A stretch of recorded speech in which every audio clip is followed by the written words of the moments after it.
Bem, agora o tema abordado dessa aula é sobre o planejamento racional de fármacos baseado em mecanismos de ação.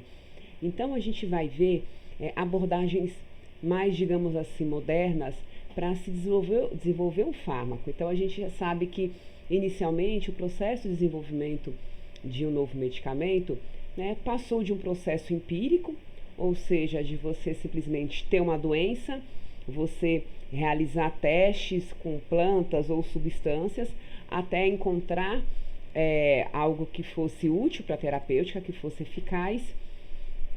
E aí esse produto ele era lançado, né? Porque nessa época, né, alguns séculos, algumas décadas atrás, não se tinha todo o conhecimento hoje que nós temos da biologia molecular, principalmente, da genética, da fisiopatologia.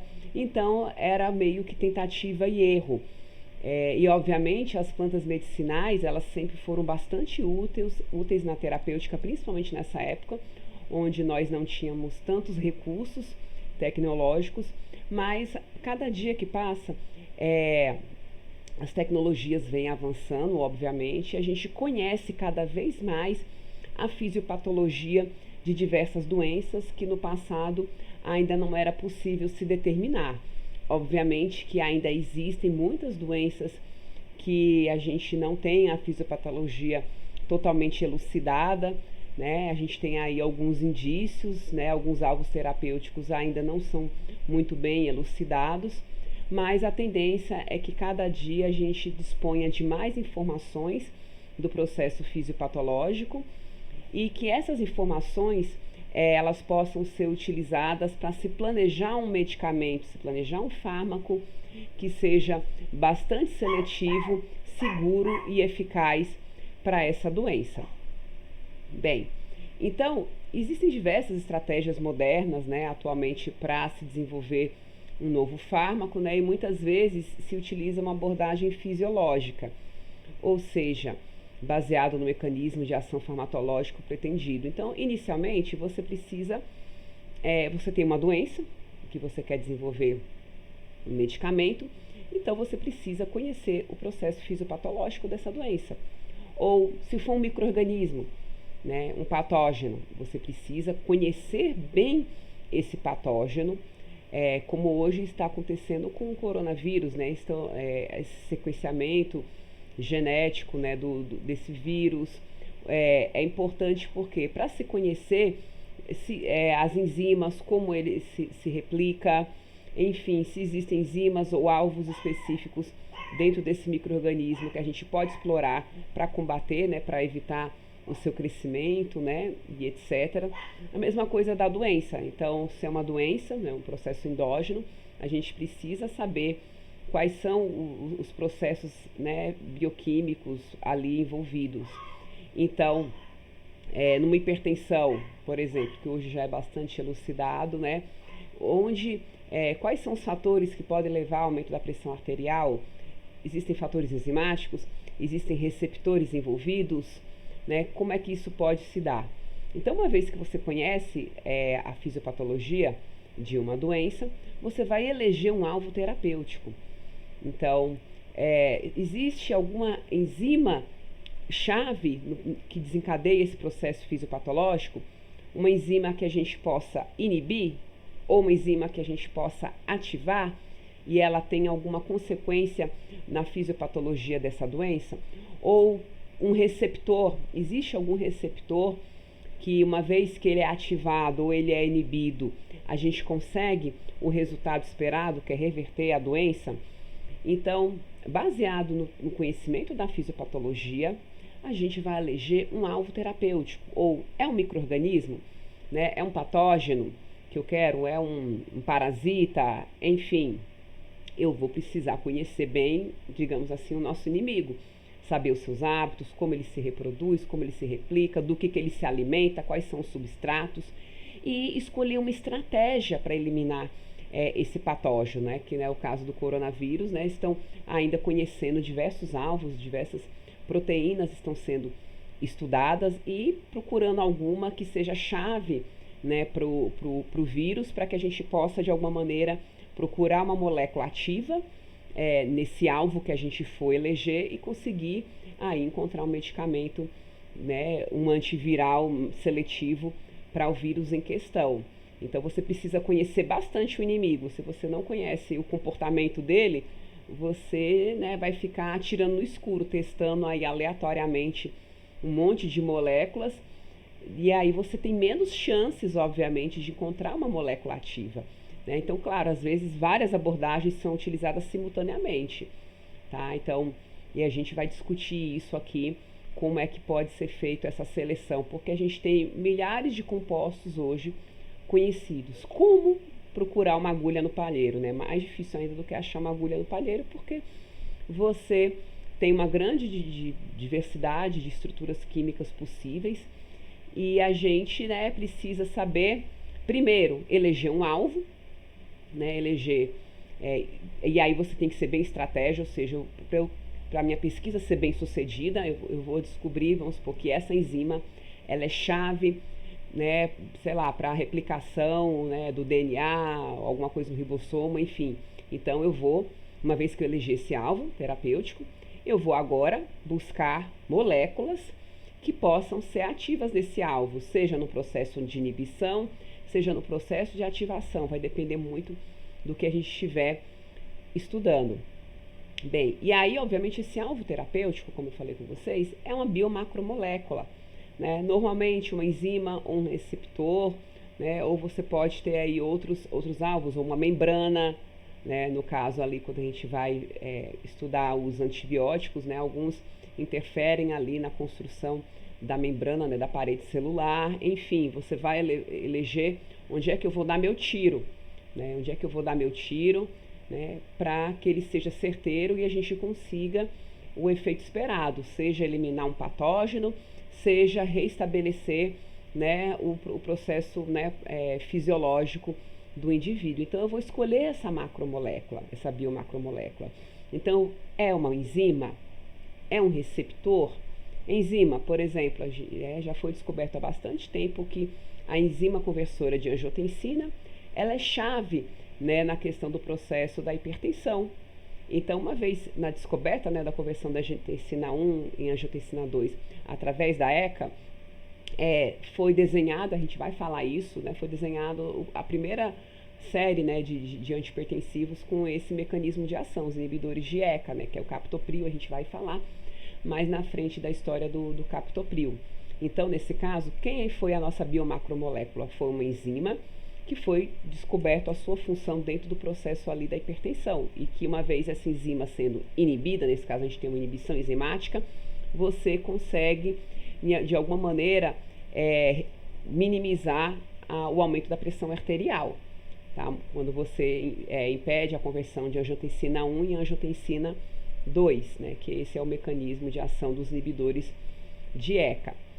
E se for um receptor?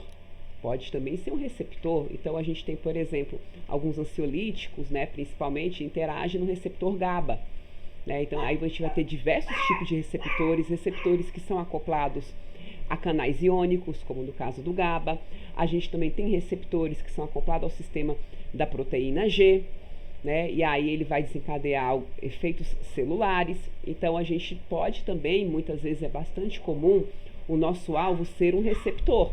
Então, por isso que eu preciso investigar a doença, o processo fisiopatológico, né? Por exemplo, a doença de Alzheimer, existem hipóteses, né? A gente ainda não tem elucidado completamente o mecanismo fisiopatológico, mas se acredita que na doença de Alzheimer você tem uma redução da acetilcolina nas sinapses nervosas.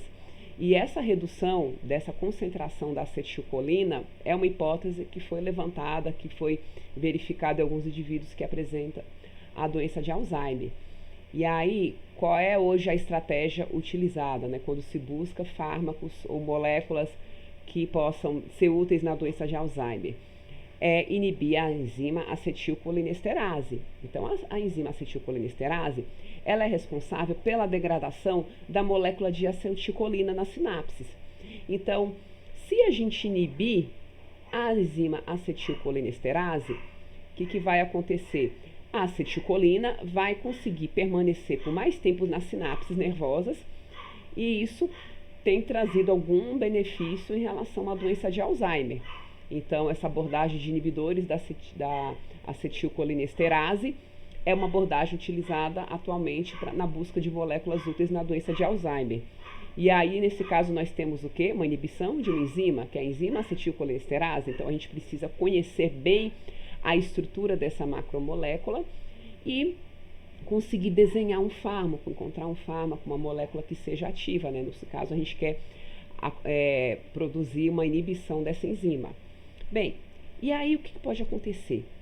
Esse alvo da gente, ele pode ser conhecido, eu posso ter a estrutura tridimensional dele, bonitinha, elucidada, que é maravilhoso, é mais fácil para a gente trabalhar, tá?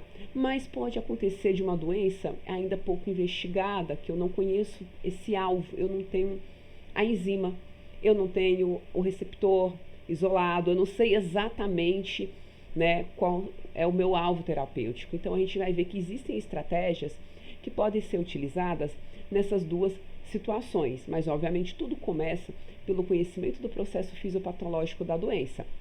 Bem, então vamos supor que eu tenho um alvo conhecido. Ótimo, isso já me ajuda bastante na busca virtual de moléculas. Então, uma vez que eu conheço o alvo, eu sei que é a enzima inibidora de angiotensina, que é uma ECA, que é a acetilcolinesterase, ou é o receptor GABA, enfim, eu conheço o meu alvo, eu vou buscar a estrutura tridimensional, a topografia desse alvo. E aí a gente vai ver em outras aulas, né, que o PDB, ele é bastante útil nesse sentido, né? Então, uma vez que você tem o alvo e você tendo a estrutura, você tendo a sequência de aminoácidos, normalmente são polipeptídeos, né, os nossos alvos, se você tiver a sequência de aminoácidos, ou se for DNA, se você tiver a sequência daquelas bases nitrogenadas, você pode tentar, né, via PDB, via a modelagem, né, ali de homologia comparativa de proteínas, obter a estrutura tridimensional. O ideal, obviamente, é você ter a estrutura tridimensional, você ter ali, né, a difração de raio-x, que vai te dar exatamente o mais próximo possível como é a topografia, como é a estrutura desse alvo molecular, seja receptor, seja enzima. Né? Então, eu tenho essas duas possibilidades. A melhor delas é ter a estrutura tridimensional determinada. Né? E aí a gente vai trabalhar bastante no PDB e vai conhecer um pouco desses alvos. Só que, às vezes, como é que se fala? A cristalização de proteínas não é um processo muito fácil. Até porque, em meio fisiológico, a gente não sabe exatamente como ela vai estar cristalizada, que a gente tem que ver a questão do pH, do solvente.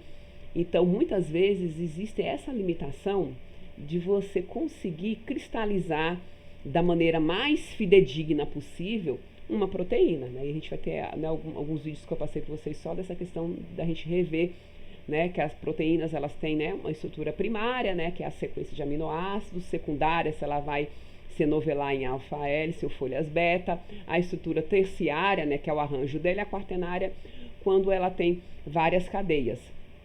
Tá? Então, é importante a gente conhecer essa estrutura tridimensional, né? Como é que ela vai se novelar. Então, a gente tem, primeiramente, eu tenho que determinar essa sequência de aminoácidos, mas isso não é algo tão difícil. Tenho essa sequência de aminoácidos, eu posso, por homologia comparativa, que a gente vai falar em aulas mais à frente, tentar chegar no modelo mais próximo possível do que seria o modelo real. Tá? Ou, melhor ainda, se eu conseguir cristalizar e obter, né, por difração de raio-x ou por ressonância, a estrutura tridimensional do meu alvo molecular. Ótimo. Uma vez eu conhecendo, tendo essa estrutura, eu vou ver o sítio de interação.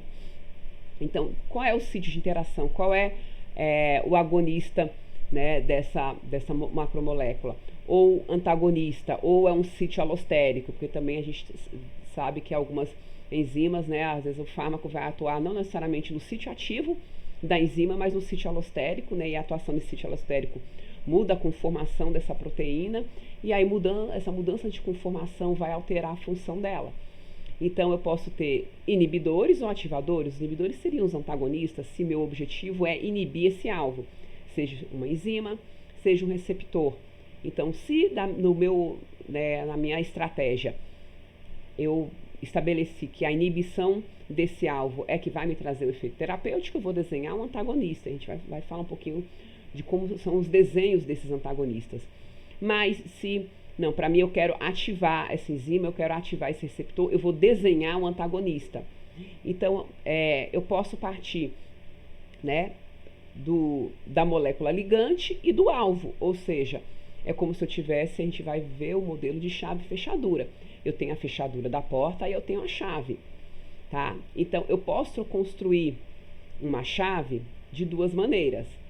A maneira mais fácil é pegar a chave, levar para o chaveiro e pedir para ele fazer uma chave igual, que abra a minha porta, tá?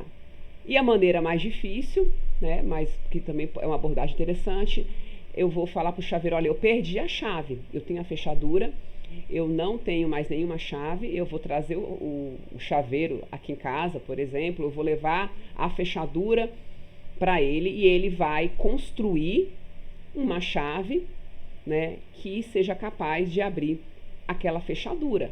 Então, são essas duas abordagens que a gente pode desenhar a nossa molécula. E o que seria esse desenho a partir da molécula da chave? Quando eu já conheço a molécula endógena, né? Então, vamos supor, acetilcolina, né? Ela é uma molécula endógena que interage, né, nos receptores nicotínicos e muscarínicos, né? Dopamina, enfim, a gente tem já essas moléculas endógenas que a gente normalmente desenvolve fármacos derivados da acetilcolina que sejam mais seletivos para receptores nicotínicos ou muscarínicos, tá? E aí a gente vai lá e desenha moléculas a partir da acetilcolina. Se eu quero, por exemplo, se minha estratégia, meu alvo molecular é a inibição ou é a ativação dos receptores nicotínicos ou muscarínicos. Bem, outra possibilidade seria eu isolar o receptor, né? Isolar o receptor, determinar a estrutura tridimensional e levar para o chaveiro. Olha, construa uma molécula capaz de inibir ou capaz de ativar esse receptor. Então, isso é uma outra possibilidade, né? Por isso que é muito importante a gente obter essas estruturas tridimensionais e que essa fechadura seja a mais fidedigna possível, a construção desse modelo, para que a gente seja bem sucedido. E aí, normalmente, os agonistas, quando a gente desenha agonista, a gente vai desenhar moléculas, né, de acordo ali, para que ela precisa ter interação intermolecular com o alvo, com o sítio ativo, e desenvolver a ação daquela enzima ou daquele receptor. O antagonista, ele precisa ter uma similaridade, ele precisa parecer um pouco com o agonista, só que ele tem que se ligar, mas impedir a função daquele receptor ou daquela enzima. Então, normalmente, a molécula que se encaixa, por exemplo, é uma chave que entra na fechadura, que ocupa o sítio, mas ela não é capaz de abrir a porta. Então, é assim que a gente, digamos assim, hipoteticamente desenha um antagonista. Né? Ele, se for uma chave gigante e a fechadura for fininha, não vai entrar. Né? Então, não adianta, né? Esse antagonista ele tem que ter uma certa similaridade, porque se ele for muito diferente, né, do agonista, também não vai funcionar, ele não vai conseguir interagir com o alvo, ele precisa interagir, só que ele precisa interagir com o alvo de uma maneira que ele bloqueie a ação do alvo. Então, a gente vai ver que normalmente a gente adiciona grupos volumosos. Grupos volumosos é uma estratégia muito utilizada para se criar um antagonista a partir de um agonista. Porque você quer tapar aquela fechadura. Porque uma vez que aquela fechadura está tampada, você colocou o antagonista ali, o agonista não vai conseguir se ligar. E aí ele está bloqueado, ele não está desencadeando o efeito, aí você vai ter o efeito terapêutico se o seu objetivo for bloquear o seu alvo molecular, né, através de um antagonista que está ali vedando a entrada, né, impedindo, ou às vezes esse antagonista ele interage com outros sítios, além dos mesmos sítios do agonista, ele pode estabelecer outros tipos de interações intermoleculares. E é isso que a gente tem a complementariedade molecular. Então, você precisa ter uma complementariedade que a gente vai falar mais na frente. E aí, obviamente, você pode ter interações reversíveis ou irreversíveis. Então, vai depender muito de cada situação. Normalmente, quando a gente trata de doenças, de um processo fisiopatológico, endógeno, digamos assim, hipertensão, com a diabetes, etc., a gente prefere interações reversíveis, né? A gente quer que a molécula entre no organismo, que ela interaja com o alvo, mas que isso tenha um tempo limitado, porque se ela não se desligar mais, você pode ter aí alguns efeitos colaterais. Então, às vezes a gente quer que a droga entre no organismo, desenvolva seu mecanismo de ação e saia de cena, tá? Então, a gente vai ver que muitas vezes para fármacos, né, a gente deseja que essas interações sejam reversíveis. Agora, quando a gente está, por exemplo, falando de um patógeno, de um micro-organismo, a gente quer eliminar aquele micro-organismo. Então, muitas vezes é até mais interessante que essa interação seja irreversível, né? Que ele se ligue ao alvo e que ele bloqueie completamente para que a gente consiga ter aí a eliminação completa do micro-organismo. Então, a partir, né, dessa complementariedade e eu estabelecendo interações reversíveis ou irreversíveis, a gente pode desenhar um novo ligante.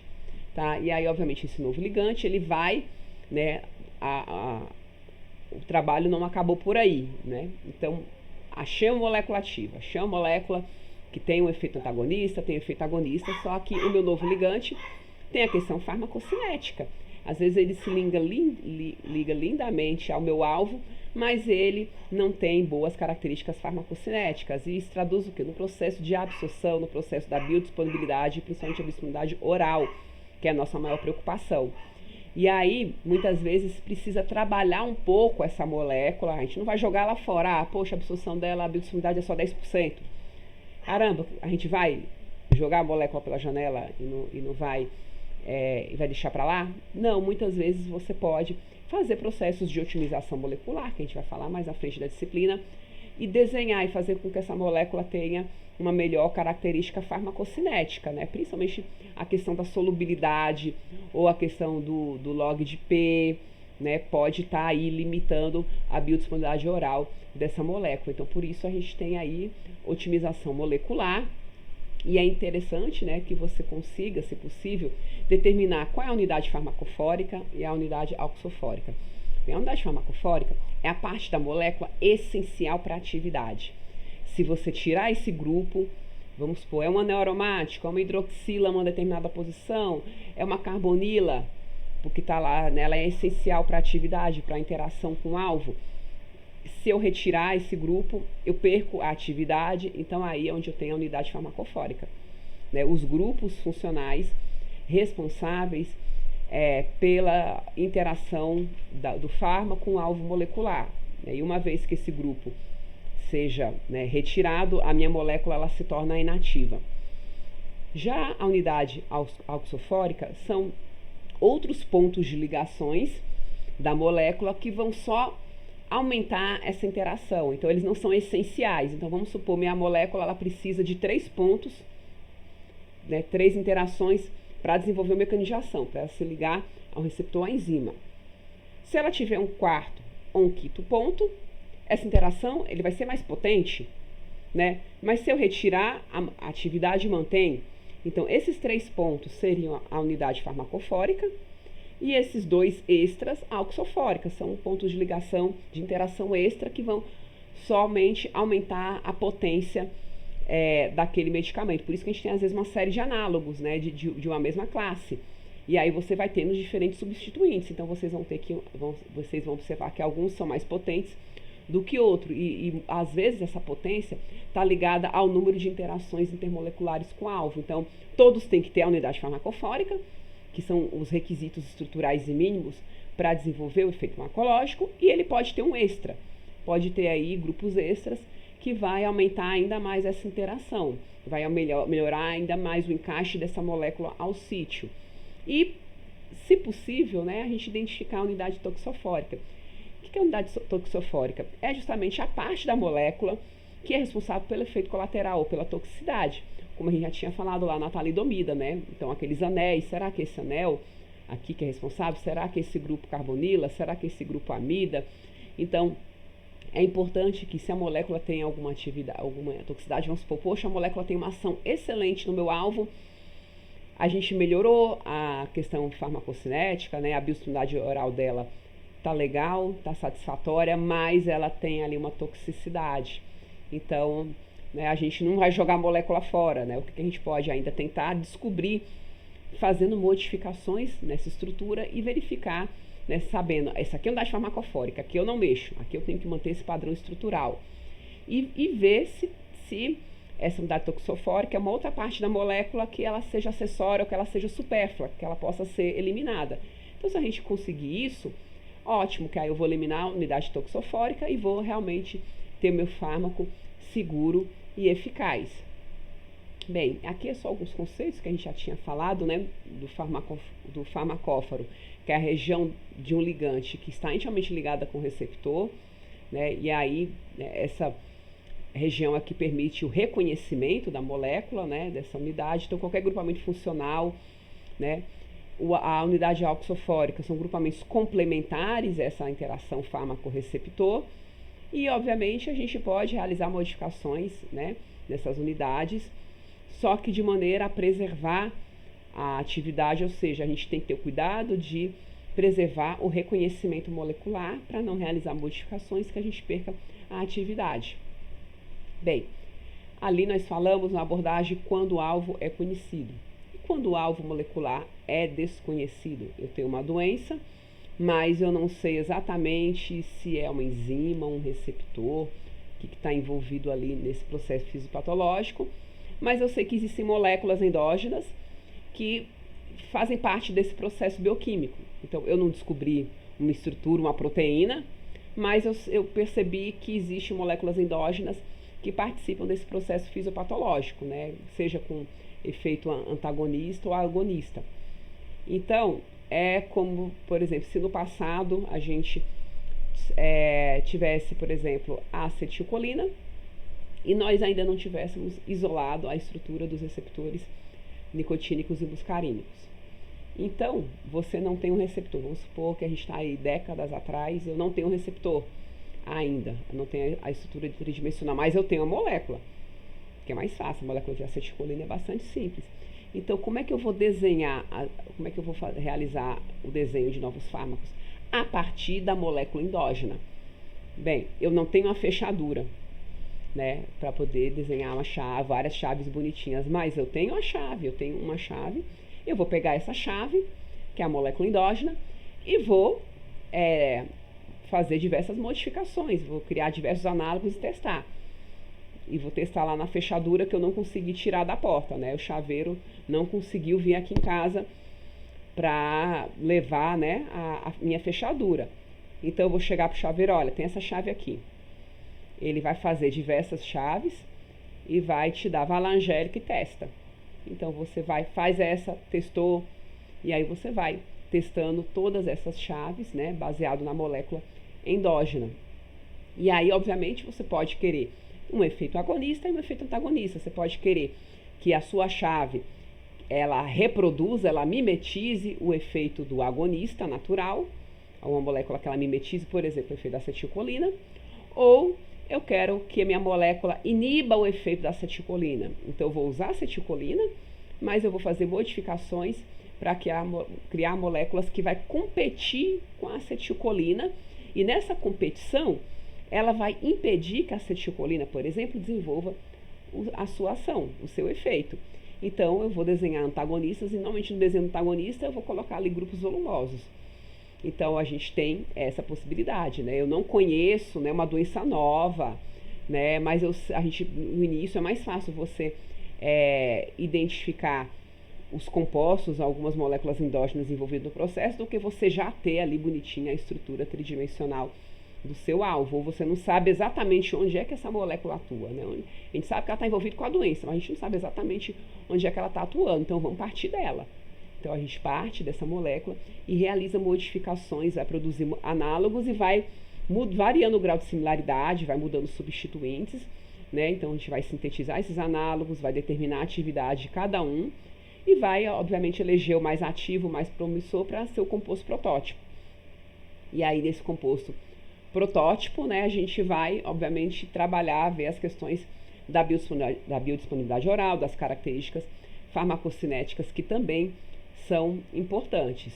Então, a gente também pode fazer busca virtual a partir, né, por exemplo, eu pego a molécula da acetilcolina e eu vou nos bancos de moléculas e vou pedir para ele, vou colocar alguns filtros e aí para ele me dar todas as moléculas que são mais próximas da acetilcolina, do ponto de vista estrutural. Então, eu também posso fazer essa busca virtual. Então, eu posso fazer a busca virtual, a gente vai falar mais à frente, tanto usando o alvo, né? Então, o alvo ele vai ter ali requisitos estruturais, né? E aí, dentro desses bancos de moléculas, ele vai lá ranquear para mim, olha, essas aqui são as 100 moléculas que provavelmente têm melhor interação com o seu alvo. Ou você pode, a partir da chave, né, a partir da molécula endógena, ranquear também nesses bancos de dados. E a gente vai ver lá mais na frente que existem filtros, obviamente, né, como uma entrevista de emprego. Então, numa entrevista de emprego, vamos supor, eu tenho lá a vaga. E aí, essa vaga tem alguns requisitos. O que seriam esses requisitos? São requisitos estruturais, né? Essa molécula tem que ter um tamanho assim, um log de P, né? Tem que ter um grupo carbonílico, um grupo eletrofílico, um grupo doador de elétrons, um grupo aceptor de elétrons, uma carga, enfim. Então, a gente vai descrever esse emprego. Então, a pessoa tem que ter nível superior completo, experiência na área, tantos anos atuando na área, pós-graduação em tal coisa. Então, você vai descrevendo a vaga, né? Então, no momento que você vai descrevendo a vaga, obviamente, quanto mais requisitos você vai colocar lá na descrição dessa vaga, menos candidatos vão aparecer, né? Porque eles não vão se enquadrar, né? Então, eles não vão vir para a entrevista, não vai mandar currículo, ou se chegar o currículo, na triagem vai falar, isso aqui não atende, isso aqui não tem menos de 5 anos de experiência, isso aqui não tem pós-graduação em tal área, isso aqui não tem essa formação. E aí esse aqui não está na faixa etária, vamos supor, você colocou faixa etária.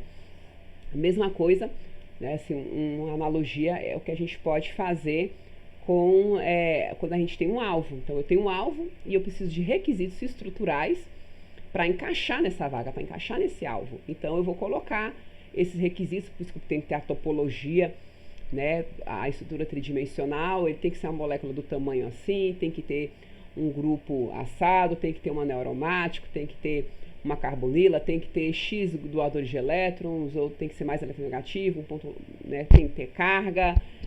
E aí, dentro desses pré-requisitos que eu vou estabelecer, aí os algoritmos vão buscar no banco de moléculas, né, e aí ele vai vir lá 100 moléculas, ele vai ranquear. E aí esses é que eu vou para entrevista de emprego, que eu não vou, vamos supor, eu tenho 5.000 candidatos, eu não tenho condição de testar 5.000 moléculas. Mas uma vez que eu estabeleço os pré-requisitos, eu vou chegar em 100 moléculas. E aí essas 100 moléculas é que eu vou para a entrevista.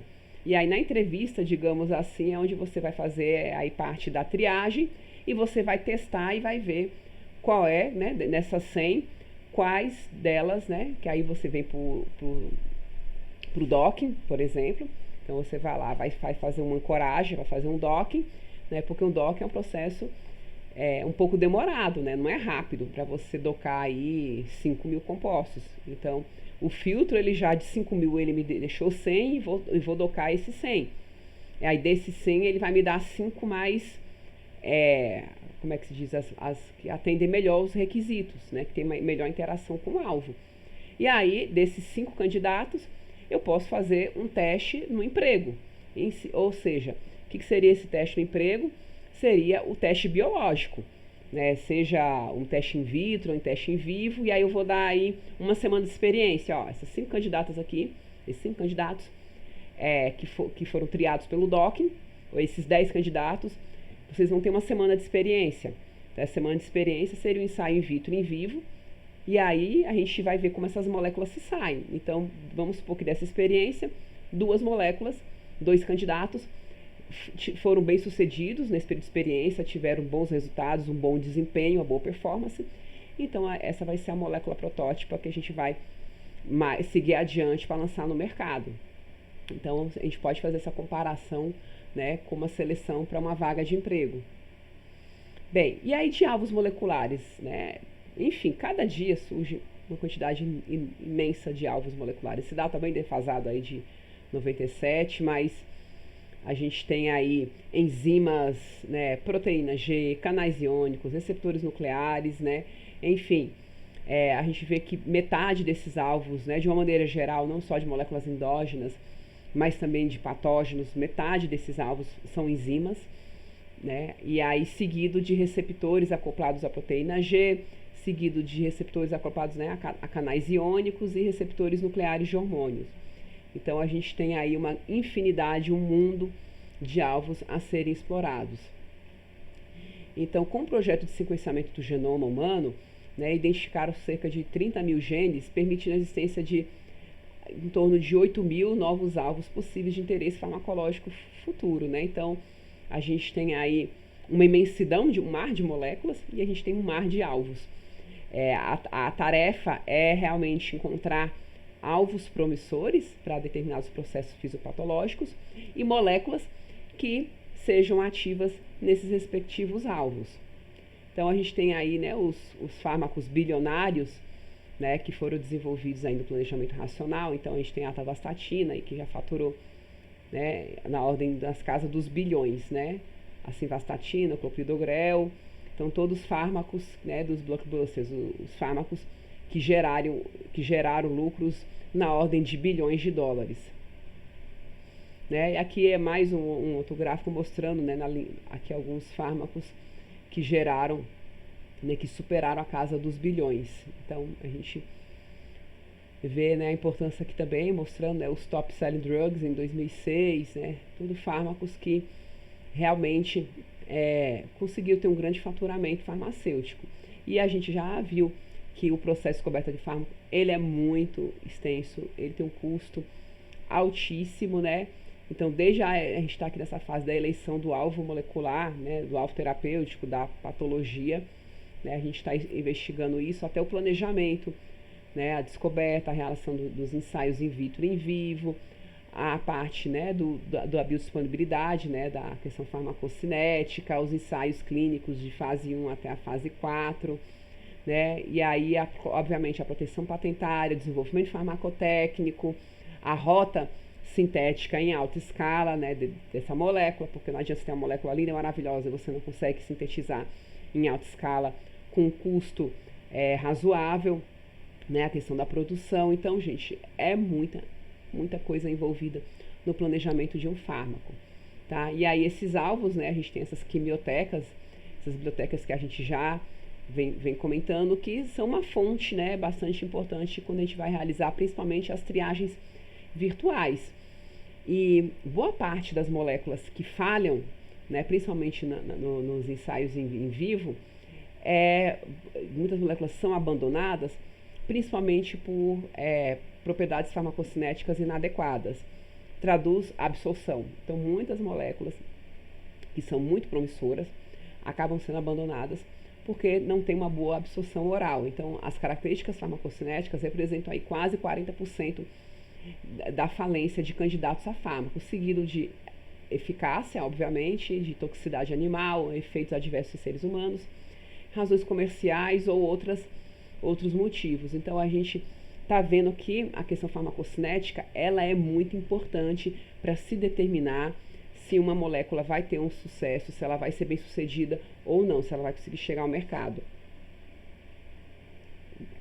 E aí, o meu candidato, né, a minha substância, você, obviamente, cada vez vai precisar de quantidades maiores para realizar os ensaios. Então, nos ensaios in vitro, poucos microgramas, né, você consegue ali usar como teste. Mas aí, para você testar ensaios em vivo, você vai precisar aí da ordem de miligramas, né? Posteriormente, no seu protótipo, você vai aí para a ordem de gramas, né, até quilos para poder fazer, né, normalmente gramas para fazer os ensaios pré-clínicos em animais e para fazer ensaio clínico, pelo menos quilos, né, que você precisa para realizar os ensaios.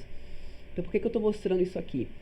Porque a gente também não pode perder de vista que a síntese, ela tem um papel fundamental nesse processo de desenvolvimento. Ou seja, enquanto tem um grupo ali trabalhando, buscando, né, o efeito terapêutico, né, vendo a questão farmacocinética, vendo a questão, né, da toxicidade, tem que ter alguém responsável em procurar estratégias para sintetizar essa molécula em larga escala, num custo que seja viável economicamente. Então, não adianta você ter uma molécula maravilhosa, mas eu só consigo 10 miligramas. Você não faz nada com 10 miligramas. Então, por isso que a química farmacêutica ela é integrada, né? A gente depende de outras áreas para que a gente seja bem sucedido. A gente não consegue trabalhar sozinho. Bem, e aí nesses alvos moleculares, Linsky, né, pesquisador da Pfizer, ele começou a observar o seguinte: será que existem características físico-químicas em comum dessas moléculas que têm uma boa biodisponibilidade oral, que hoje estão no mercado, né? E se a gente buscasse ver se tem alguma coisa em comum entre elas e utilizasse isso como filtro na hora de selecionar uma nova molécula? Então ele começou a observar, ele pegou acho que mais de 2.000 moléculas, né, do mercado, e começou a ver o que elas têm em comum, essas 2.000 moléculas que estão no mercado ou que têm uma boa biodisponibilidade oral.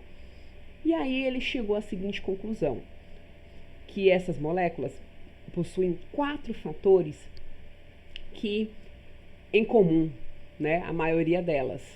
Então, dentre essas mais de 2.000, eu não me lembro o número exato, ele estabeleceu a regra dos 5. A regra dos 5, gente, são 4 regrinhas, mas é dos 5 que a gente vai ver que são múltiplos de 5, para vocês não confundirem. Então, ele começou a observar primeiramente que essas moléculas não passavam de 500 Daltons de tamanho. Então, o tamanho, né, ele é fundamental, obviamente, porque pensando na travessia, molécula grande demais, ela não vai ter uma boa permeação. Ele começou a observar também que nesse grupo de moléculas, a maioria tinha log de P abaixo de 5. E aí a gente viu que moléculas muito hidrofílicas e muito lipofílicas não são interessantes para absorção, que a gente precisa aí de um equilíbrio. E outra coisa que ele observou, que a maioria dessas moléculas tinham números, né, de doadores de hidrogênio abaixo de 5. Né? Quem são esses doadores de hidrogênio? OH, NH. E tinham até 10 aceptores de ligação de hidrogênio, que no caso vai ser átomos eletronegativos com pares de elétrons disponíveis, como oxigênio e nitrogênio. E ele via que 80%, mais de 80% desses 2.000 fármacos obedeciam a essas regras, a esses pré-requisitos. Então, ele formulou, né, o que a gente chama de regra de Linsky, ou regra dos 5. Então, hoje isso é muito utilizado quando você está triando fármaco.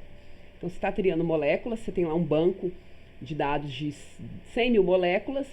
Um dos filtros, né, que é utilizado, claro que nem todo filtro, gente, é perfeito, tá? Ele pode excluir moléculas que poderiam ter um grande potencial, mas reduz bastante o seu trabalho. Então, passando nesses filtros da regra de Linsky, isso vem sendo utilizado muito pelas indústrias farmacêuticas e até normas derivadas dessa regra. Então ele começou empiricamente a perceber, né, com cálculos computacionais, quem é que se enquadra nesse parâmetro. E aí a regra de Linsky, né, que foi publicada em 97, é um conjunto de parâmetros usados na avaliação potencial de uma molécula que é capaz de ser absorvida. Então ele estava vendo que essas regras estão muito ligadas ao processo de absorção, tá? Já que a gente viu que cerca de 40% das moléculas elas falham por serem inadequadas do ponto de vista farmacocinético. E isso a questão farmacocinética mais crítica é a absorção, tá? Então essa regra de Linsky, ele ajuda bastante nessa triagem. Então, a regra fácil de aplicar, de memorizar, ela traz evidências, obviamente, do ponto de vista físico-químico, né?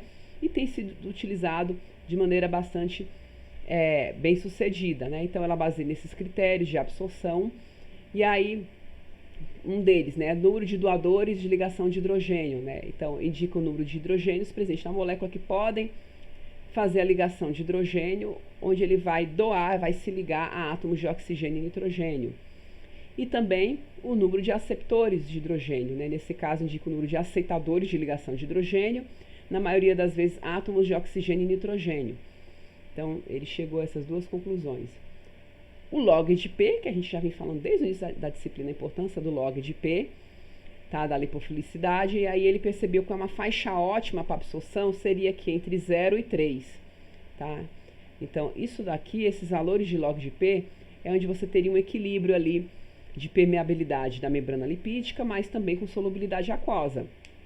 E aí, eles perceberam que quem sai dessa faixa aqui de 5, tá?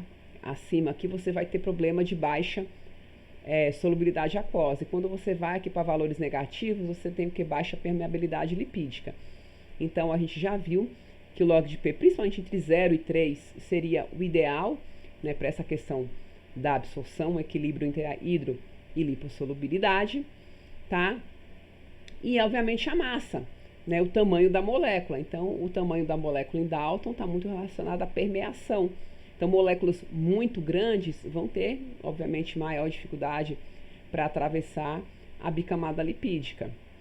Então, né, utilizando, né, essas regras, eles analisaram doadores e aceptores, log de P e massa molecular, né? E aí eles conseguiram correlacionar isso, né, e perceberam que muitas moléculas que foram, como é que se diz, descartadas em fase 1, tinha alguns desses problemas, né? Então ele começou a observar que muitas que não passaram, né, da fase 1 para a fase 2, não cumpriram alguns desses requisitos. Isso reforça bastante a regra de Lipinski, tá? Então, a gente já viu ali as aplicações, né?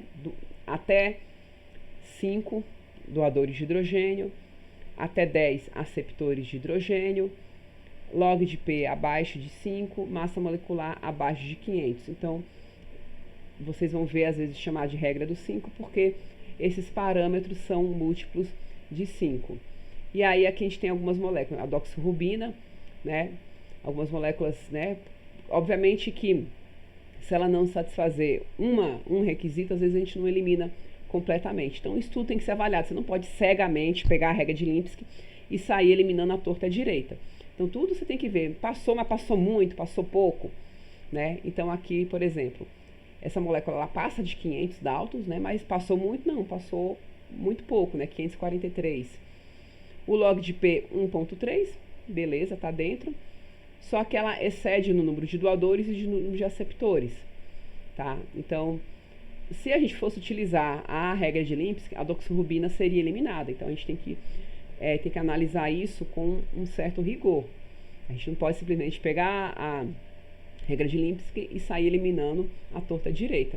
Então, essa molécula, né, o flavopiridol, né, o inibidor da CDK2, né, que estava em fase 2 de teste clínico, ele já satisfaz todos os requisitos da regra de Lipinski. Então, aqui, a massa molecular abaixo de 500, né, 401, log de P abaixo de 5, número de doadores abaixo de 5 e número de aceptores abaixo de 6, tá? Aqui a gente tem, né, uma outra molécula, essa outra molécula aqui também, ela satisfaz, né, as regras de Lipinski, né, abaixo de 500, abaixo de 5, abaixo de 5 e abaixo de 10. Bem, então essas regras estão, né, muitas moléculas em ensaios clínicos vêm sendo estudadas, né, e aí observando principalmente essa questão do log de P, né, e do número de aceptores e do número dos doadores. Então, a gente pensa, né, na questão da complementariedade e aí fazendo estruturas, né, cristalográficas do complexo da droga com o receptor, aí começaram a estabelecer alguns requisitos estruturais, tá? Então, os inibidores da CDK2 apresentam o padrão de complementariedade, né, das ligações de hidrogênio com a enzima, tá? Então, numa sequência de um aceptor, um doador e um aceptor de ligação de hidrogênio. Então, só para a gente ilustrar aqui uma chavezinha que eles colocaram de maneira didática. Essa glicina aqui em 81, ou essa glutamina aqui em 81, tem essa carbonila. Essa carbonila, ela é aceptora de ligação de hidrogênio. Então, eu preciso de um né? No lado oposto, no fármaco, na molécula, eu vou precisar de um doador, ou seja, um aceptor vai interagir com um doador. Aqui na leucina 83, né, esse nitrogênio aqui, do aminoácido, tem uma característica o quê? De doador. Então, do outro lado, eu tenho que ter na estrutura um aceptor correspondente, nessa mesma distância. E aqui ainda, no mesmo aminoácido, na leucina 83, essa carbonila, ela tem uma característica aceptora, então ela vai precisar de um doador. Então, é isso, gente, que é a complementariedade, né? Você tem nas posições corretas doadores e aceptores, e a gente depois vai falar de outras interações, né? Mas como ligação de hidrogênio é uma das ligações mais importantes de interação de fármacos com alvos moleculares, né? Então, a gente vê aqui que Aqui é como se fosse a fechadura, que é a enzima, então ele tem esses requisitos, e aqui para o encaixe dela, ela precisa também ter doadores e aceptores nas posições corretas, porque se eu tiver aqui doador com doador, não vai interagir, o aceptor com aceptor também não vai interagir, então você tem que ter essa complementaridade de doador com aceptor de hidrogênio. E aqui, né, mostrando esses gráficos, a regra dos 5, e aí esses 2.000, né, como eu falei, um pouquinho mais de 2.000 compostos que Lipski testou, né, assim, virtualmente, que ele começou a observar essas características em comum, que obedecia essas regras dos 5. Então aqui, dentre esses 2.137 fármacos já existentes, né, que são comercializados, a gente vê aqui, por exemplo, em relação ao tamanho, olha, a maioria está aqui entre 250 e 450, sendo que a maioria está aqui, 350 Daltons de tamanho. E a gente vê que poucas ficam fora, né? Ficam acima desse valor. Ó. Poucas ficam acima de 500. Dessas 2.000 e poucas moléculas que ele triou. Log de P, ó, a maioria delas fica, tá vendo? Abaixo de 5. Claro que a gente vai ter algumas que vai ter esse valor acima. Mas a maioria, ó, com log de P, em torno de 3. Números de doadores... aqui, número de aceptores de hidrogênio, tá vendo? A maioria fica aqui abaixo de 10, sendo que aqui 4 é o mais frequente, dentro dessas 2.000 moléculas. E o número de doadores, a gente vê aqui, ficam abaixo de 5, sendo que a maioria delas tem 1 ou 2 hidrogênios, né, ali, doadores. Aqui a gente tem algumas listas, né, de permeação, de estudo de absorção de drogas, confrontando com o log de P. Então aqui da ciclovia, a gente vai ver a ciclovia, aqui o log de P, número de doadores, massa molecular, tá? E número de aceptores. E aí a gente vai ver que a maioria dessas moléculas estão dentro da regra de Lipski, claro, com algumas exceções, como a ciclosporina, por exemplo, ela infringe aqui, ó, é a molécula que é mais do dobro do que o valor normal, tá? Então, aqui são listas de tabelas que a gente pode ver de fármacos hoje utilizados, e a gente vai ver essa questão da regra de Lipski. Bem, a regra de Lipski foi tão útil que outros pesquisadores fizeram algumas modificações delas, né, utilizando como alguns scores, né, para você fazer uma busca virtual e você fazer uma pré-seleção, né, fazer uma triagem. Então, a regra de Lipski originalmente, ela utiliza como massa abaixo de 500, log de P abaixo de 5, doadores abaixo de 5, aceptores abaixo de 10.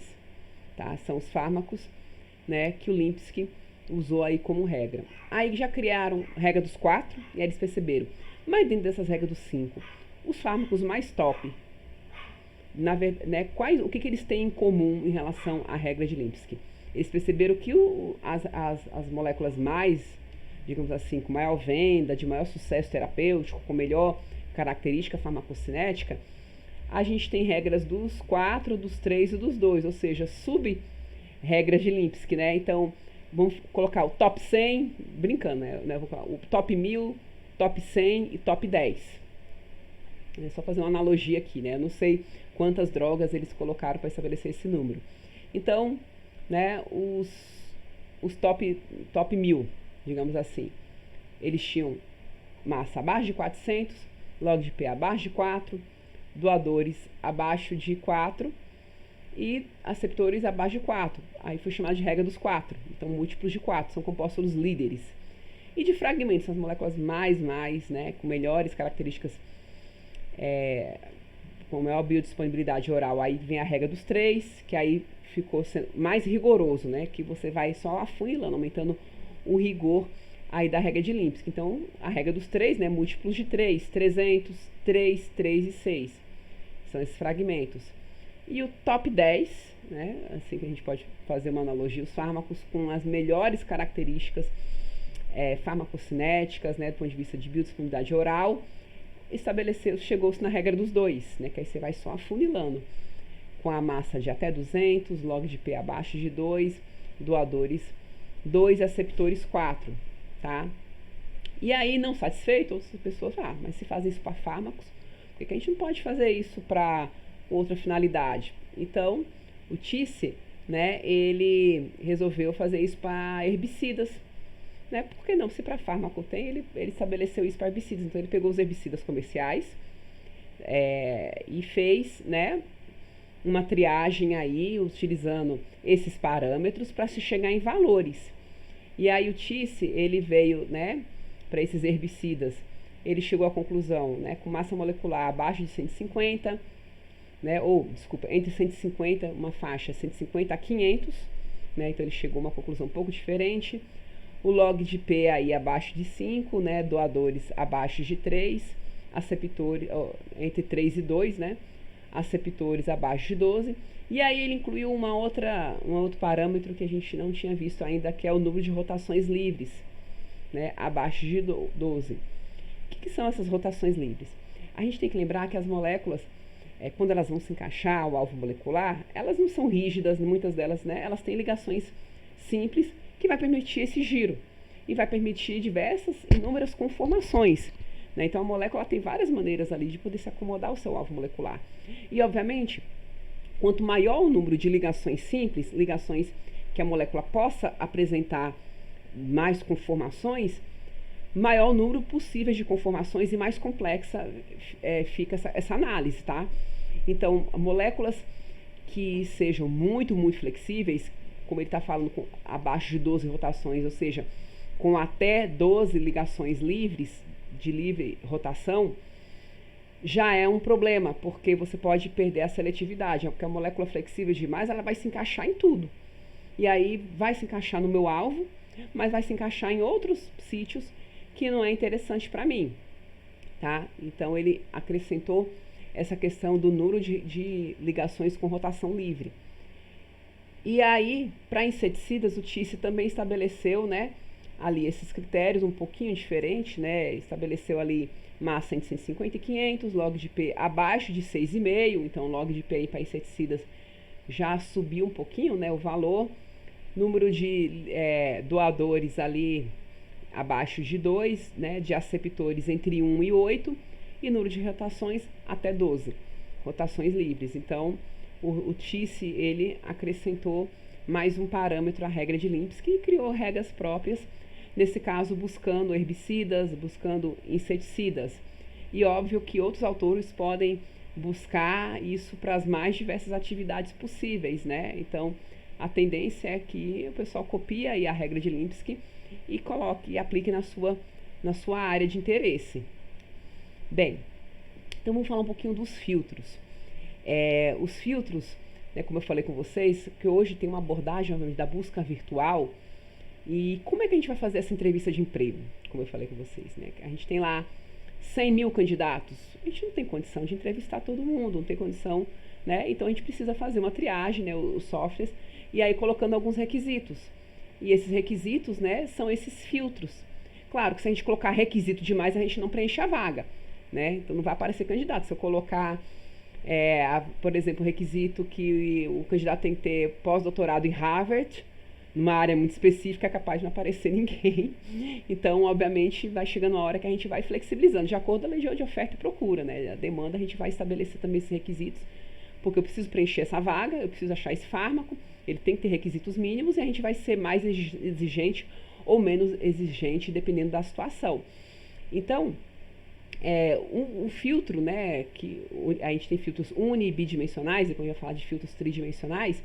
A regra de Linsky, ele é um filtro muito utilizado, né, um filtro de propriedade fármaco similar, onde a gente vai eliminar, digamos assim, as moléculas que não tenham características farmacocinéticas, né, do ponto de vista de absorção, que tenham algum tipo de limitação. Então, a gente pode utilizar o filtro, né, um dos filtros muito utilizados da regra de Linsky. Só que, claro, a regra de Linsky pode sim eliminar moléculas que seriam importantes, né? Nenhum filtro é perfeito, gente. Nenhuma entrevista de emprego é perfeita. Às vezes você pode perder candidatos excelentes porque você colocou um pré-requisito que aquele pré-requisito não necessariamente é tão importante para aquela vaga, né? Para aquele cargo.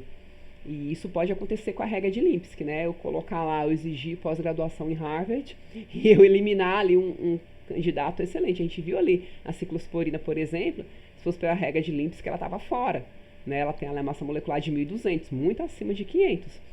Mas é um caminho, gente. A gente também é uma agulha no palheiro. Então você tem que começar por algum lugar, você tem que usar algum filtro, porque você não tem condição de fazer triagem virtual com milhões de moléculas, tá? Então por isso que esses filtros eles são importantes. E aí você pode colocar uma ordem, uma sequência, usar mais de um filtro. Eu vou começar usando a regra de Lipsky, depois eu posso usando filtros mais específicos, como na entrevista de emprego, né? Você pode usar mais de um filtro, né? Começando pelo currículo, e aí no currículo já vai ficar alguém ali vendo, não, esse aqui atende os requisitos, esse não atende, né? Esse vai para a entrevista, ou a gente vai fazer uma seleção aqui, vai colocar alguns critérios, uma dinâmica de grupo, vai fazer uma prova, enfim, né? O processo de seleção dessas moléculas. Além da regra de Lipsky, que é um dos filtros de propriedade, fármaco similar, a gente também tem a Solubility Forest Index, que foi proposto, né, para o Hill Young, né? Ele usou, pensando na questão da solubilidade, que a gente viu que solubilidade é realmente um calo, né, em relação ao desenvolvimento de fármacos. Ele testou, ele triou, né? Ele verificou aí a solubilidade, classificou de 36.610 compostos, e aí ele colocou em 3 grupos, né, a solubilidade aquosa. E aí, baseado, né, nisso, ele classificou os compostos com baixa solubilidade, teriam solubilidade abaixo de 30 micromols por litro. Os de solubilidade intermediária, entre 30 e 200, e os de alta solubilidade teriam aí solubilidade acima de 200 micromol por litro. Então ele usou esse banco de dados aí de 36.610 moléculas e estabeleceu essas 3 faixas aí de solubilidade. E aí esses autores propuseram valores de uma formulazinha matemática para estabelecer um índice, tá? Então nesse índice de solubilidade eles vão utilizar valores de log de D. Mas, Angélica, o que é esse log de D? O log de D, gente, ele é muito parecido com o conceito de log de P, que o coeficiente de partição, quando a gente determinava, era apenas o quê? Da fração da molécula não ionizada. Então a gente via a distribuição da molécula levando-se em consideração somente a fração não dissociada, não ionizada. O log de D, ele acaba sendo um pouquinho mais fidedigno, mais próximo da realidade fisiológica. Por quê? Porque a gente sabe que as moléculas vão estar, parte delas estarão ionizadas a depender do pH do meio, e aí ele considerou o log de D, ou seja, o log de D também vai levar em consideração as moléculas dissociadas, as moléculas que estão ionizadas para realizar esse cálculo. Então, isso já muda um pouquinho. Então, ele vai utilizar, obviamente, como padrão da fase aquosa, uma solução com pH em 7,4, que normalmente é o pH fisiológico, tá? E o N-octanol como fase orgânica. Então, por isso, quando vocês virem aqui, né, log de D, né, e pH 7,4, é muito parecido, os valores são próximos de log de P, só que agora também está levando em consideração a fração ionizada, que ela vai solubilizar menos, obviamente, na fase orgânica, mas vai solubilizar alguma coisa, tá? Então, isso pode ser calculado quando a gente faz aquele cálculo pelo ACD-Labs, né? E aí, ele acrescentou o log de D mais o número de anéis aromáticos, para dar esse índice. Por quê? Quanto mais anel aromático, mais lipofílico. E aí, ele vai somar, e a gente sabe quanto maior log de P ou log de D, também mais lipofílico. Então, qual é o limite ali, né, de lipossolubilidade? A gente sabe que lipossolúvel demais vai ter problema na solubilidade em fase aquosa, tá? Então, esse índice, esse Solubility Forest Index, né, esse SFI, ele estabelece uma fórmula muito simples, onde vai ser o log de D da molécula mais o número de anéis aromáticos que ela tiver. Então, se o log de D dela for 2 e a molécula tiver 1 anel aromático, esse SFI vai ser igual a 3. E assim sucessivamente. E aí ele chegou à seguinte conclusão, né, utilizando essa equação que ele propôs, que moléculas com SFI abaixo de 5 teriam boa probabilidade de ter uma boa solubilidade em aquosa baixa ou intermediária, tá? Então, ele colocou esse valor como critério, mas gente, é probabilidade, tudo isso aqui é cálculo matemático. Então, isso não quer dizer que, com 100% de certeza, que a molécula que tem um SFI abaixo de 5 vai ter uma solubilidade adequada. Mas é um indício, né? Porque você tem um cálculo matemático, Quando você tem esses cálculos matemáticos, você cria algoritmos, você tem programas, e os programas já podem criar esse trabalho para você não perder tempo, olhando, ai meu Deus, e essa molécula, será que vai? Né? E aí e nem sempre você tem a substância pura ali para ficar testando. Então, esses cálculos, né, essas estimativas matemáticas ajudam demais, né, nessa triagem. Só que, como eu falei com vocês, você corre risco sim de estar eliminando o fármaco que seria útil, mas assim, em tudo a gente tem riscos, né? Então, não é tão fácil. Bem, e aí, né, você também tem filtros ali com o objetivo de remover compostos com características estruturais indesejadas, né, que são filtros de características estruturais. Então, eu comecei a observar que algumas estruturas dentro dos compostos, alguns grupos funcionais, por exemplo, eram responsáveis por dar falso positivo. Caramba, esse falso positivo normalmente são moléculas que são inespecíficas, né, são grupos que costumam dar resultado falso positivo em ensaio in vitro, ou seja, o que são? São moléculas que são estruturas presentes em moléculas que no ensaio in vitro dá um resultado positivo, quando você vai em vivo, ele não é nada daquilo, é porque é falta de inespecificidade. E aí eles chamam isso de garbage filters, né, filtros de lixo, né, ou seja, a gente vai eliminar moléculas que tenham esses grupos funcionais que já são ali fichados, são considerados, né, inimigos da triagem virtual.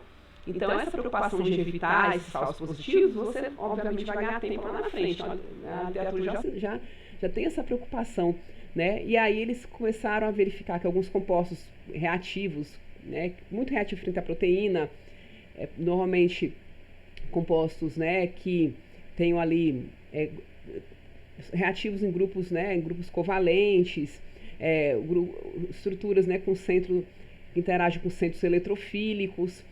E aí, quem são esses, né? Eles chegaram aqui, esse grupo tem mais no artigo, aqui eu só citei alguns, né? Aleto de tiolina, aleto de acila, anidrido, aldeído, iminas, epóxidos.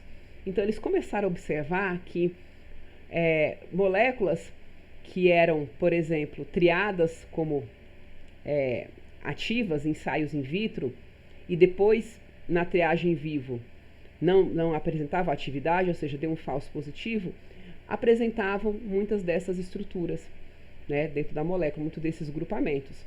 Então, eles, né, hoje se tem filtros estruturais que procura evitar triar, nem perder tempo com isso aqui, né, com moléculas que não são específicas, né, moléculas que vão formar ligações covalentes, né, justamente por ter esses centros eletrofílicos.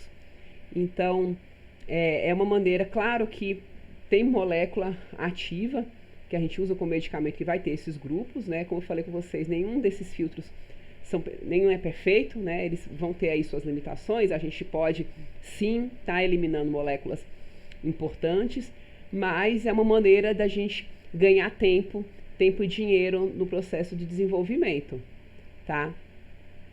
E o último filtro, né? A gente vai ter esse artigo, né, que está aí, que já vai estar no Moodle para vocês, que é bem interessante, né, que ele fala basicamente desses filtros virtuais. Por último, filtros tridimensionais. Então, a gente pode usar uma sequência de filtros, começar com o filtro da regra de Linsky, né, depois ir para o filtro do garbage, eliminar esses estruturais, e depois ir para o filtro tridimensional. Por que a gente faz o filtro tridimensional por último?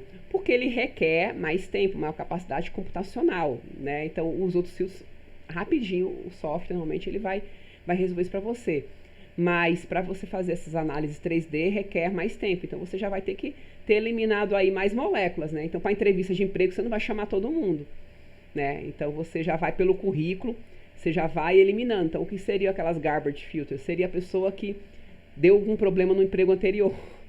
Digamos assim, fazendo uma analogia, o cara aprontou, a pessoa foi demitida, a pessoa, né, deu um prejuízo na última empresa, tem a referência ruim, que são aqueles garbage.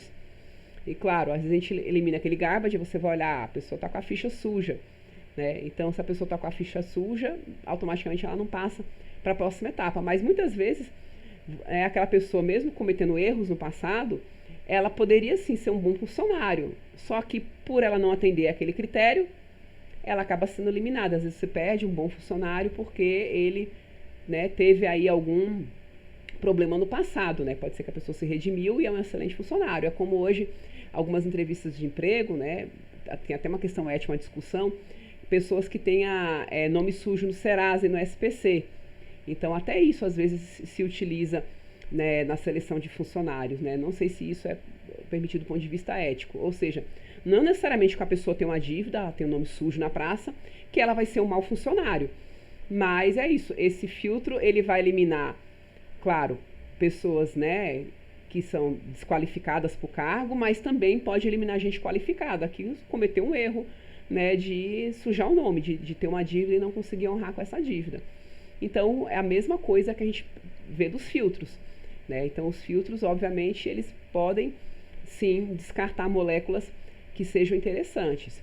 E aí, o último, né, que é o filtro tridimensional, você não vai chamar todo mundo para entrevista, se você tivesse 1000 candidatos, você não vai dar conta de entrevistar todo mundo. Então, sei lá, você vai chamar aí uma quantidade menor que você vai fazer um docking, tá? Então, são filtros onde você vai pegar a molécula, né, e vai, por exemplo, ver se ela tem ali a unidade farmacofórica. Então, você pode construir modelos 3D do complexo ligante receptor e ver se esses candidatos, se eles atendem esses requisitos estruturais, como eu falei com vocês. Então, aqui, né, nesses requisitos estruturais, às vezes a molécula, quando vai interagir com o receptor, eu posso usar como um ligante natural, como ver se ele tem os mesmos requisitos do ligante natural, ou do complexo ligante-receptor. Então, aqui, por exemplo, aqui a gente tem doadores, né, poções doadoras, poções aceptoras de hidrogênio, poção negativa ionizável, positiva ionizável, poção hidrofóbica e poções com zinco. Então, aqui ele simboliza. Então, aqui, esse pedaço aqui dessa molécula seria a poção hidrofóbica, o anel aromático. Aqui nós temos o zinco, né, onde ele se ligaria ao zinco. Aí nós temos na molécula, tá vendo? Aqui nós temos uma porção negativa ionizada, tá? E uma porção aqui, mais de uma porção positiva ionizada. E, obviamente, essa setinha vermelha aqui, tá? Essa verdinha, aceptor, a porção aceptora de ligação de hidrogênio. Acho que aqui atrás tem uma doadora de hidrogênio. Então, esses requisitos dispostos espacialmente, necessariamente nessas posições.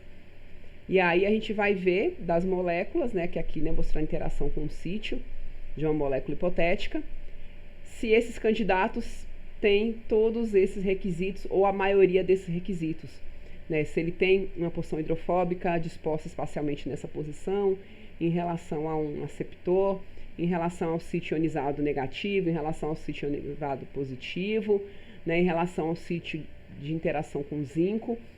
Então, aqui é um filtro tridimensional, tá? Ou o próprio docking molecular, que a gente vai falar mais na frente, é um filtro tridimensional. Então, eu vou docar 100 moléculas. Então, passou todos esses filtros iniciais e me sobraram 100 moléculas. Aí, 100 moléculas, 50 moléculas. Então, eu vou fazer o docking com elas, porque isso requer recurso computacional. O computador vai estar ali rodando cada uma delas, e aí ela vai me dar as top 10, por exemplo. Aí essas top 10 que a gente vai para o ensaio in vitro e as melhores do ensaio in vitro vai para o ensaio em vivo, né? Então a gente está vendo aí que tem toda uma sequência, né? Que até virtualmente não é tão simples assim. A gente tem que fazer filtros preliminares, né? Mais de um filtro preliminar antes dos ensaios in vitro e em vivo. E aí a gente já tinha falado de toxicologia computacional, né, da toxicidade em sílico, que é outra abordagem bastante importante no desenvolvimento de fármacos, ou seja, cálculos matemáticos, né, algoritmos que auxiliam na predição de uma possível toxicidade. E aí nós temos o OSIRIS, né, que a gente já utilizou no início da disciplina, mas existem outros programas também com essa abordagem da toxicologia computacional. Então, quando a gente desenha, né, a molécula no OSIRIS, a gente vai ver o risco toxicológico que a gente viu, baseado no quê? Ele vai comparar com um conjunto de fragmentos estruturais que possui, né, o registro de efeitos tóxicos como substância química, né, no CDC americano. Então, já tem lá essas substâncias que já foram registradas como tóxicas, esses fragmentos, e o OSIRIS vai comparar com esse banco de dados, né, e vai dizer, olha, isso aqui aqui tem uma parte dessa molécula que tem uma relação com estruturas que já mostrou potencial mutagênico, ou já mostrou potencial no sistema reprodutivo, toxicidade, né, no sistema reprodutivo, ou carcinogênico, ou irritação gástrica. Então, as predições são registradas, né, através de código de cores que a gente viu, onde quando a gente tem a cor vermelha é um risco alto, por exemplo, de mutagenicidade. O verde é porque não foi ainda identificado nenhum tipo de toxicidade, né, ou para aquele tipo de toxicidade para aquela estrutura, mas não quer dizer que é isento, né, porque aí vai parar aquela coisa, computador, é banco de dados. E o amarelo, ele indica um alerta para uma determinada propriedade. E aí a gente, né, vocês já trabalharam, vocês conhecem bem o Osiris, né? Então esses experimentos, aqui no Osiris eu coloquei o verbascosídeo, que é a molécula que eu trabalho, tá? E aí ela, olhando do ponto de vista de toxicidade pelo Osiris, tá tudo beleza, né? Mutagenicidade, tumorigenicidade, irritação e sistema reprodutivo. Então, a princípio, ela não tem nenhuma, né, estrutura ali potencialmente tóxica. E aí o Osiris, ele também casa com a regra de Lipinski, tá? Então, ele vai, que não basta não ser tóxica, mas a molécula tem que ser absorvida, né? Ela também tem que obedecer parâmetros farmacocinéticos favoráveis. Então, aqui a área polar superficial, tá vendo? Aqui em vermelho, se eu não me engano, é até 200, ou seja, é a questão topológica, né, da superfície polar. Então, moléculas muito grandes, com áreas muito grandes, acaba sendo não muito interessante, tá? Então, olha só, vamos começar pelo primeiro. Log de P, da minha molécula, beleza, tá verdinho, tá? Solubilidade também, né, que ele também avalia a solubilidade. O tamanho, ele já passa de 500, né, uma molécula com 624 Daltons. A superfície muito grande, né? E aí essa superfície que não só é o tamanho, mas a questão, né, da superfície polar em si, que também aqui a área dela, né, também já não tem um valor muito adequado. E o drug likeness, né, que é a combinação das regras de Lipinski. Então ele vai fazer, né, tipo um balanço, digamos assim, das regras de Lipinski. Na regra de Lipinski ele obteve um score de 0,97. Então ele ainda está ok. Apesar do tamanho da molécula ter passado um pouco, os outros parâmetros da regra de Lipinski ele atende. Então ele, do drug likeness, que está relacionado apenas à regra de Lipinski, ele deu ali um score de 0,97. E o drug likeness e o drug score, ele vai avaliar tudo, toxicidade e as regras de Lipinski.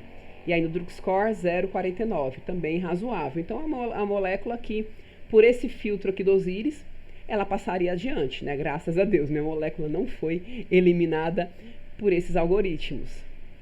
Aí a gente viu o Rofecoxib, que foi uma molécula, né, que já foi retirada do mercado, inibidor seletivo de COX-2, que acho que em 1999 ela, né, teve aí vários efeitos, né, acho que foi cardíaco, se eu não me engano. E aí coloquei ela aleatória aqui no Osiris para ver, e aí ele já dá um indício, né, de questão toxicidade reprodutiva.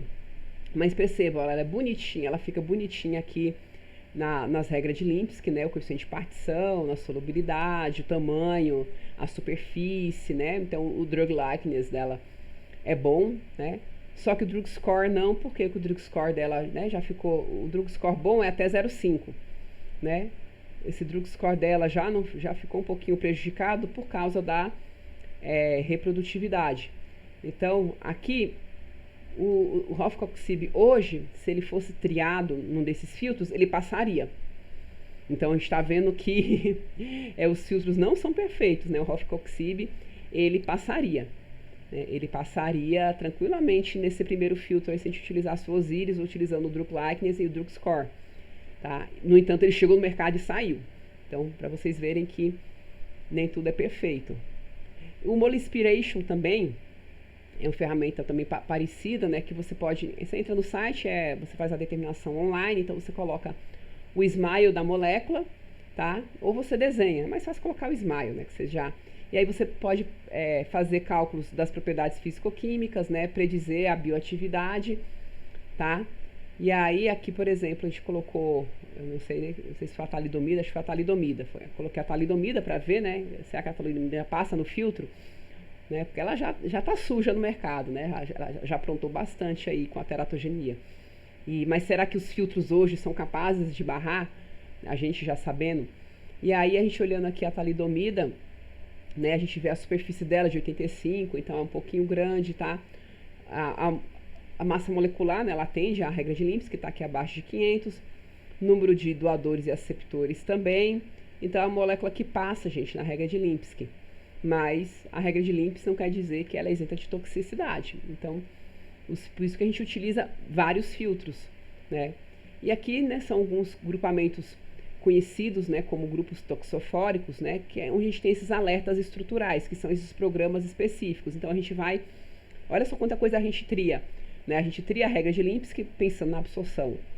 A gente e aí vai pro drug likeness, por exemplo, e drug score. Aí a gente tem também que ver, beleza, absorve, mas não é porque ela absorve que essa molécula, né, não vai dar dor de cabeça pra gente na frente. Então a gente pode, outro filtro, utilizar esses filtros de alertas estruturais, né, de toxicidade. Então, se você já perceber ali, a gente vai no garbage também, para poder eliminar moléculas que vai dar falso positivo, que a gente vai ficar perdendo tempo com elas. E aí a gente pode ir para os filtros para procurar unidades toxofóricas já conhecidas. Então a gente tem aqui vários, o ToxMatch, o ToxStream, tá? A gente tem aqui alguns programas que são alertas estruturais para identificação de grupos toxofóricos, tá? Então aqui são possíveis grupos mutagênicos, tá? Grupos eletrofílicos, espécies reativas. Então isso daqui é meio perigoso, tá, dentro da estrutura. Então esses programas, eles também fazem esse filtro pra gente. Claro que a gente também pode eliminar uma molécula importante. Aqui é do ToxMatch, né? Então, né, ou seja, o match, que a gente já conhece do match, de combinar do Tinder lá, que vocês conhecem o match. E aí vamos ver se ele vai dar match para toxicidade. Então a gente quer match para atividade, mas a gente também quer saber se essa figurinha lá do Tinder não vai ser tóxica, não vai ser problemática, né? Eu tô fazendo uma brincadeira aqui. Então ele tem um ToxMatch, né? Que poderia ter isso no Tinder também, né? A gente não perder tempo com quem não vale a pena. Uma brincadeira. E aí aqui, né, a gente coloca a molécula, a estrutura, e aí o ToxMatch, ele é mais amplo, né? Que a gente não pensa também só na toxicidade em seres humanos, mas também pensando na toxicidade ambiental. Então aqui, por exemplo, eu posso colocar aqui a toxicidade em sistemas aquáticos, tá? Toxicidade na pele, né? Irritação na pele, se eu procuro especificamente carcinogenicidade, mutagenicidade, né? Então aqui a gente pode selecionar, ser mais específico no tipo de toxicidade aqui no ToxMatch, né? Então isso aí é um campo aí da toxicologia computacional bem interessante, tá? Então vamos ver um pouquinho das regras de Lipinski e um pouquinho desses softwares, né? Fazer uma comparação. Então aqui a gente tem alguns beta-bloqueadores, tá? E esses beta-bloqueadores utilizados no tratamento da hipertensão. Então o primeiro deles a ser lançado foi o propanolol, depois o atenolol, o pindolol e o metoprolol. E aqui a gente vê, né, obviamente a absorção intestinal, ela está muito ligada a esses fatores que a gente viu da regra de Lipinski, né, principalmente o tamanho e o log de P, tá? E aí a gente vai observar que o tamanho, né, praticamente elas têm uma massa molecular, né, parecida, né, em torno de 240 e pouco, tá? Então a gente tem aqui essa faixa, e o log de P variando de 0,5 a 3. Então, o propanolol aqui, ele é o mais lipossolúvel, né? Então, e aqui ele ainda fala da questão daquele outro parâmetro, da medida de rotação, tá? Então, essa medida de rotação, como eu falei, de ligações com giro livre, também ele é importante, porque ele traz um outro parâmetro que é a flexibilidade da molécula, digamos assim, a questão de como ela vai se encaixar no receptor. Então aqui também a gente tem a flexibilidade, né, medida por esse N-HOT, né. Aqui há a questão da superfície, que a gente também tem que olhar, né, o número total de hidrogênios aceptores, o número total de hidrogênios doadores. Então tudo isso são preditores importantes para a gente ter uma ideia, fazer uma predição, uma previsão da biodisponibilidade oral, tá? Então o propanolol, ele é um medicamento usado, né, também na prevenção da enxaqueca, né? E ele, por ser uma droga mais lipofílica, né, a gente vai olhar aqui o propanolol, ele vai permear mais facilmente a barreira hematocefálica. Além disso, né, isso é devido ao quê? Esse grupo naftilo, né, que você não vai ter nos outros. Então, você vai ver que o propanolol é o que tem maior log de P, seguido do pindolol, né? Esse anel aqui ele é um pouco menos lipofílico. E outra informação importante, né, aí você vai ver, né, o atenolol aqui, né, o metoprolol menos lipofílico, que tem esse grupo éter, e o mais hidrofílico, né, o menos lipofílico, o atenolol, porque ele tem esse grupo amida. Então a gente vê aqui, isso se traduz na ordem de log de P.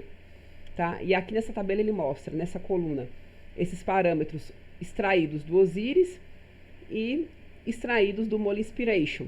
Tá? E aí você vai ver aqui ó, o número de rotações, né, para cada uma dessas moléculas. Então, a gente pode fazer muita coisa, né, utilizando esses programas e tentar discutir um pouco essas características farmacocinéticas. Como o propanolol é o único desses capaz de atravessar a barreira hematocefálica, ele é muito utilizado, ele é o único desses beta-bloqueadores utilizados no tratamento da enxaqueca, tá? E também, principalmente porque foi estabelecido que para atravessar a barreira hematocefálica, a questão da superfície polar. Então, a superfície polar, normalmente, essa área de superfície polar, com valores de até 60 angstrom, são fármacos que costumam atravessar a barreira hematocefálica. Acima de 60, o fármaco costuma não atravessar de maneira passiva a barreira hematocefálica. E aí, se a gente for olhar, né, dessa questão da área da superfície polar, o propanolol é o que tem a menor superfície, né? Então vamos olhar aqui a superfície, o pindolol grande, né? O atenolol é gigante, né? Assim, comparado, e a gente vai ver que o propanolol é o que tem menor superfície, né? E o atenolol é o que tem maior superfície. Então, né, já foi estabelecido que normalmente uma superfície menor de 60 angstrom é a que costuma ser ativa no sistema nervoso central, que é a questão do tamanho. E desses fármacos, a única que é útil no tratamento da prevenção da enxaqueca é o propanolol, porque ele vai ter uma boa penetração no sistema nervoso central. Porque ele tem maior log de P, e aí atravessa melhor a barreira hematocefálica. E outra, a superfície dele é menor, e aí a gente dá uma olhada. Só que a gente fosse pegar esses beta-bloqueadores e colocar lá no Osiris, né, a gente observa que o drug likeness do atenolol foi o melhor, teve o maior score, tá? E aí ele teve um melhor índice de 7.9, né? O drug score, ele está levando apenas em consideração que a regra de Lipinski, o drug likeness, tá? Só que de drug score, ele não teve um bom resultado, porque aquele já deu um alerta para a mutagenicidade, para sistema reprodutivo e um sinal vermelho para irritante. Então, a pontuação atribuída no drug likeness pelo Osiris, né, vai combinar a semelhança com as drogas, com risco, né, de toxicidade. E aí a gente vai ver que na hora de qualificar a droga, o drug score dele, que é o drug score, vai levar em consideração regra de Lipinski e toxicidade, já foi um valor não muito interessante. Tá? Então, existe essa diferença do drug likeness, que está relacionado à regra de Lipinski, e o drug score, regra de Lipinski mais a questão da toxicidade. Tá? No entanto, aqui, olha, ele recebeu a pior pontuação no drug score, tá? De 0,27. Isso provavelmente ocorreu porque ele apresentou potencial, de acordo com os Osiris. Então, gente, a gente termina, né, essa parte da aula, e na parte 2 a gente vai ver exemplos práticos de desenvolvimento de algumas moléculas baseado no planejamento racional.